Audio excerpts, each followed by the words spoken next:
I have been struggling to contain myself this week.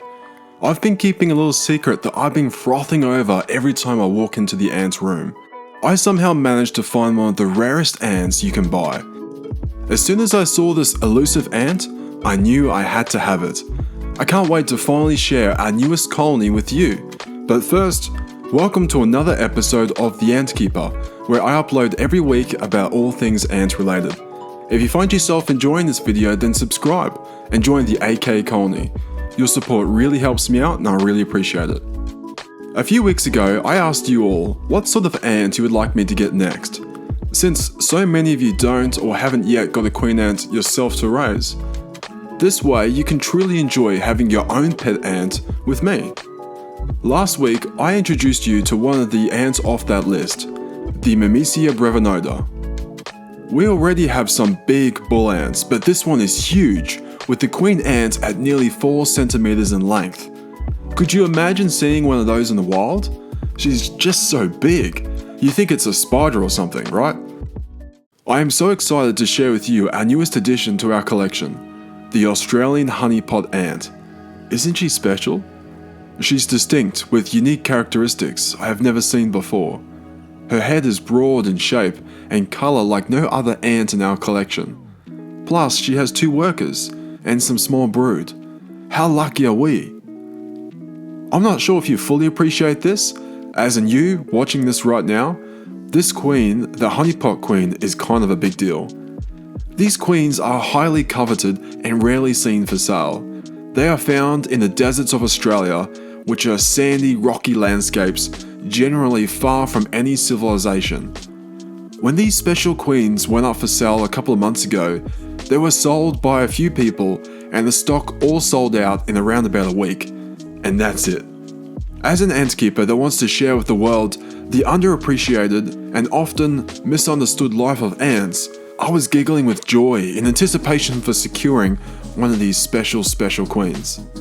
Unfortunately, when the select few did come up for sale, I was in hospital. I was quite unwell and unable to make the purchase, and I missed out, and thought, well, I'll wait till next year. Then I will finally be one of the proud owners of the legendary honeypot ant. And here we are, a few months later, I am bearing witness to this very ant. What a privilege to be able to share this with you all. You can see that, for some reason, the test tube arrived broken with tiny bits of glass inside the tube. AK Colony, we need to move this queen out as a matter of urgency. Let's do this together. Now we have options on how to move them. We could move them into a tubs and tubes setup, or another test tube. Considering that this is such a special little colony, I'm going to move them into another test tube until the colony is around 10 to 20 workers. There is something you need to know about this colony though. This genus is very hard to get going. To clarify, it's possible that we could lose this colony since they are notoriously difficult to keep, even more than the green weaver ant. These desert-dwelling ants love the heat. They like it hot, really hot. From my research, around 30 degrees Celsius is their preference. I'm currently waiting on some new heating equipment to arrive from Amazon, but it's been delayed again. Instead, I'm going to use this heat mat and monitor the colony daily to see if they're staying close to the heat or they're trying to get away from it. If they stay close to the heat, it means it's not enough. If they try to get away from the heat, it means it's too hot. There's a balance to be had here, which will take me a couple of days to refine. This certainly is not ideal conditions for raising such a difficult ant, but I'll try my best. We need to move this colony as soon as possible. Their current home is wet, which will drown the brood and has bits of glass in it. One of the most established larvae has already died because of the water. Typically, I would connect a second test tube to the other side, then shine a light over the old side, and they would move whenever they feel like it. Most ants take anywhere between a day to a month to make the move.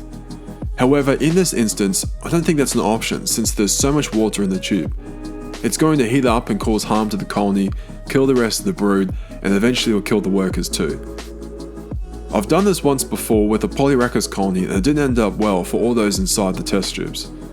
Instead, I'm going to go against my instincts and encourage the colony and the brood out of the test tube, and again, encourage the colony into a new test tube. This is less than ideal since any stress can easily harm a queen ant, but I don't feel like I have any other choice. I feel this is making the best of a not great situation. I know that regardless we must act fast to save this colony from a guaranteed demise. Since this colony is going to be on heat for its life, I'm going to give them a little more water in the test tube setup than I normally would, since the water always evaporates much quicker when it's on heat. Now that they're moved, I've placed their test tube into a connector and joined another test tube on the other side. This way the colony will have somewhere to go if the heated end is too hot.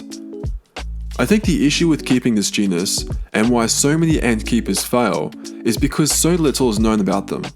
Like, I don't really know exactly what the best additions are for this colony to thrive.